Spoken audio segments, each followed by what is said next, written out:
Et les 1er mai, ce n'est pas une fête, ce n'est pas seulement une fête où nous devons boire, manger, c'est normal, on va boire, on va manger, c'est normal, on va peut-être prendre le temps de se recueillir, encore le temps de se rassembler, mais c'est aussi à un certain moment les jours où nous devons présenter, où les syndicats de chaque entreprise doivent présenter les, on va dire, les doléances ou encore les amertumes des travailleurs par rapport au traitement, par rapport à la manière dont ils sont traités, par rapport aux heures de travail. C'est aussi un jour où nous pouvons, où les travailleurs doivent certainement faire ces genres de revendications parce qu'au-delà de la fête du travail, c'est aussi un jour de droit des travailleurs où les revendications par rapport au système de travail dans chaque pays et dans notre pays, il faudra les signaler.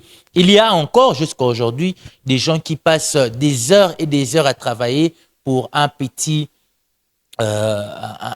on va dire un petit salaire, un salaire vraiment minimal qui ne permet pas certainement à pouvoir joindre les deux bouts du mois. C'est aussi le jour où nous pouvons revendiquer cela.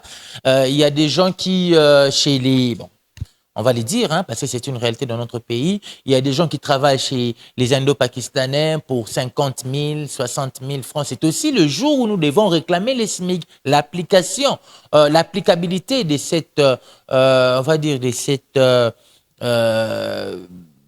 instruction juridique qui recommande que les salariés soient payés, en fait, celui qui travaille soit payé à un certain niveau, à un montant bien défini par rapport à la loi. Alors, c'est aussi le jour où nous devons vraiment continuer à célébrer cela. Alors, vous voyez en image, les 1er mai, c'était d'abord à l'époque, en 2015, où travail et emploi, par un travail décent, construisons notre avenir. Il faut que nous ayons, il faut que la population, il faut que le peuple ait un travail décent.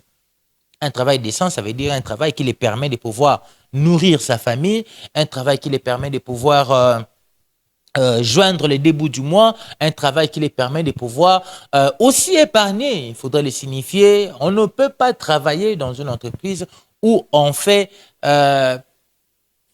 où il y a des arriérés. Pour 4, 5, 6 mois, on ne paye pas les gens. Les salaires ont un caractère alimentaire. C'est lui qui n'est pas payé et qui travaille est considéré comme quelqu'un qui doit mourir de faim chaque jour. Parce que les salaires, je disais tantôt, a un caractère alimentaire. Donc, on paye quelqu'un après avoir travaillé pour que cette personne se nourrisse, pour que cette personne-là puisse avoir les aptitudes suffisantes pour pouvoir revenir le lendemain pour pouvoir travailler. Voilà pourquoi sur d'autres cieux, par exemple en Tunisie, le jour où on paye les gens, le lendemain, les gens ne viennent pas travailler parce qu'ils doivent concentrer leur journée.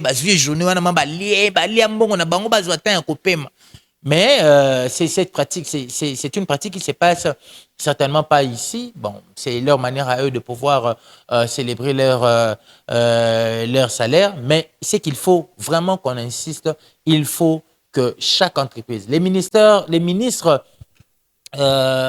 du travail et prévoyance sociale, dans la plupart des cas, en tout cas, je ne m'attaque pas à vous, mais ce n'est pas seulement vous, mais les autres ministres qui sont passés dans ces ministères, Toyo Karabango Kaka le 1er mai. Au Kaka, communiqué du ministre du Travail et Prévoyance sociale pour assurer que cette journée était. En fait, Kaka le 1er mai, mais jour Kaka vous aura férié. Pourtant, au-delà de. C'est aussi vos prérogatives, mais au-delà de cela, il y a aussi la santé des travailleurs, l'environnement des travailleurs, la manière dont les travailleurs sont traités, c'est aussi votre charge, c'est aussi de votre responsabilité qu'il faut aussi suivre. Les inspecteurs qui viennent très souvent dans des entreprises pour pouvoir contrôler, est-ce qu'ici il y a des salariés, est-ce que